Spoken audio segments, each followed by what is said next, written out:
Federalist 78 was written by Hamilton regarding the judiciary. And in it, Hamilton argues for two major things. One, that there should be an independent judiciary to bolster against a concentration of power in the other two branches. There should be an independent judiciary. And secondly, that independent judiciary should have what we now call judicial review, the ability to counteract the other branches if they're out of control or if they're violating the Constitution somehow. So we don't need to spend a lot of time on this one because it is fairly straightforward, but he does talk about what an independent judiciary looks like. And first and foremost, the mode of appointing judges instead of them being elected or something like that. Don't forget, most state judges are elected, held accountable by the people, but that puts them in a position of potentially having to, worry about their rulings and stuff like that. At the federal level, all judges are appointed, and they're appointed by the president. Now, the other thing that Hamilton argues for is tenure, life tenure, or as he puts it, during good behavior. So this is an essential part of independence because they can serve without fear of having to get reelected or anything like that. They serve life terms. Now, life terms is acceptable in the judiciary because, unlike a president, members of the judiciary are dealing with legal matters, which can be quite complicated, and life tenure gives not only assurances that they won't lose their jobs over a bad or a decision that people don't like, but it also fosters wisdom and experience. It's no surprise that a lot of the people on the Supreme Court are getting up there in age. All of them are eligible to retire, except for, I think, a couple of them, and yet they continue to work because of the tremendous status that we attribute to the Supreme Court in particular.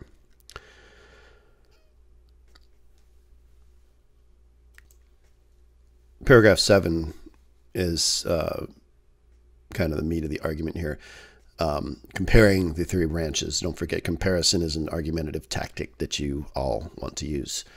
Whoever attentively considers the different departments of power must perceive that in a government in which they are separated from each other, the judiciary, from the nature of its functions, will always be the least dangerous to the political rights of the Constitution because it will be least in capacity to annoy or injure them. The executive not only dispenses the honors, but holds the sword, so the commander-in-chief. The legislature not only commands the purse, but prescribes the rules by which the duties and rights of every citizen are to be regulated. So, speaking to the broad powers afforded to Congress, and specifically the power of the purse, which you may recall is control over the budget. Every single solitary penny of federal spending has to be passed by Congress through the regular legislative process. And he goes on to conclude that the judiciary is likely to be the weakest of the departments.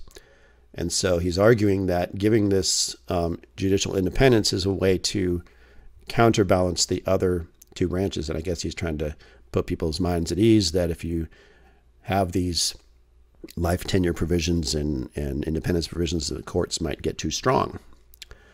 But we'll turn to the next part of this. Paragraph 9, the complete independence of the courts of justice is particularly or peculiarly essential in a limited constitution. So there has to be, in the mind of Hamilton, one branch of government that can call out the others if they're violating the Constitution. So paragraph 10, he addresses this. Some perplexity respecting the rights of the courts to pronounce legislative acts void because, contrary to the Constitution, has arisen from an imagination that the doctrine would imply a superiority of the judiciary to the legislative power.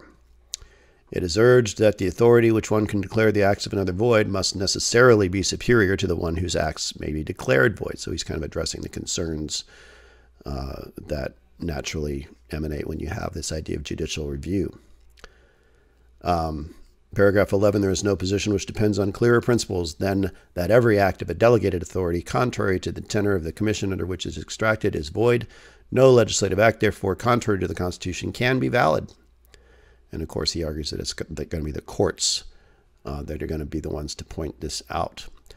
A lot of the same arguments, by the way, that were made in Marbury versus Madison by John Marshall. Don't forget, Marbury versus Madison is the case where judicial review was the result, not the settling of the issue with the judge and all that.